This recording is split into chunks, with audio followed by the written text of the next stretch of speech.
Hello dears, പവിത്രം പുത്തൻ promo വിശേഷങ്ങളിലേക്ക് സ്വാഗതം. അപ്പം ഇന്നത്തെ ആ ഒരു പ്രൊമോയില് നമ്മുടെ വേദ എത്ര രാത്രിയായിട്ടും എത്ര തോരാത്ത മഴയിലും ഇങ്ങനെ അവിടെ തന്നെ നിൽക്കുക കേട്ടോ. നമ്മുടെ വിക്രത്തിന്റെ വീടിന്റെ മുമ്പിൽ തന്നെ നിൽക്കുക. അപ്പോൾ ഇത് കണ്ടിട്ട് അങ്ങനെ സഹിക്കാനാവാതെ നമ്മുടെ വിക്രം വന്ന് കുറേ നമ്മുടെ വേദയുടെ അടുത്ത് ദേഷ്യപ്പെടുന്നുണ്ട്. എന്നിട്ട് വേദയുടെ അടുത്ത് ഒരു വടി കൊടുത്തിട്ട് നീ എന്നെ അടിച്ച് ദേഷ്യം മാറ്റാമെങ്കിൽ മാറ്റ്, ഇവിടെ നിന്നും പോയി തരാവോ, ഈ കോരിച്ചൊരിയുന്ന മഴയത്ത് എന്തിനാ നിൽക്കുന്നതെന്നൊക്കെ പറഞ്ഞ് നമ്മുടെ വിക്രം ആകെപ്പാടെ ഭ്രാന്ത് പിടിച്ചോ എന്നൊക്കെ പറഞ്ഞ് ഭയങ്കര സൗണ്ടൊക്കെ എടുത്ത് പറയുന്നുണ്ട്. പക്ഷെ വേദ അതൊന്നും കാര്യമാക്കുന്നതേ ഇല്ല. നമ്മുടെ വിക്രം പറഞ്ഞിട്ട് പോകുന്നു. നമ്മുടെ വേദ അപ്പോഴും അവിടെ കൂളായിട്ട് തന്നെ നിൽക്കുന്നുണ്ട്.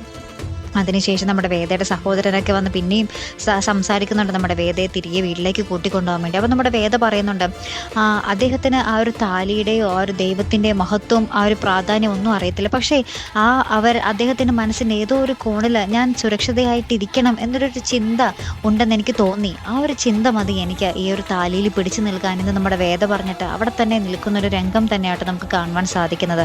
അപ്പോൾ വേദയുടെ അച്ഛനൊക്കെ ഭയങ്കരമായിട്ട് സങ്കടപ്പെട്ട് കരയുന്നൊരു നിമിഷവും നമുക്ക് ഈ ഒരു പ്രൊമോയിൽ കാണുവാൻ സാധിക്കുന്നുണ്ട് കേട്ടോ. അപ്പോൾ എന്തായാലും കാത്തിരുന്ന് തന്നെ കാണാം. എന്തായാലും ആ ഒരു വിക്രത്തിൻ്റെ മനംമാറ്റത്തിനായിട്ട് നമുക്ക് കാത്തിരിക്കാം അല്ലേ. അപ്പോൾ ഇതുപോലെ പ്രൊമോ റിവ്യൂസിനും എപ്പിസോഡ് റിവ്യൂസിനും ഒക്കെ നിങ്ങൾ മറക്കാതെ ചാനൽ സബ്സ്ക്രൈബ് ചെയ്യുക. അടുത്തൊരു വീഡിയോയുമായി വരുന്നത് വരയ്ക്കും ഗുഡ് ബൈ.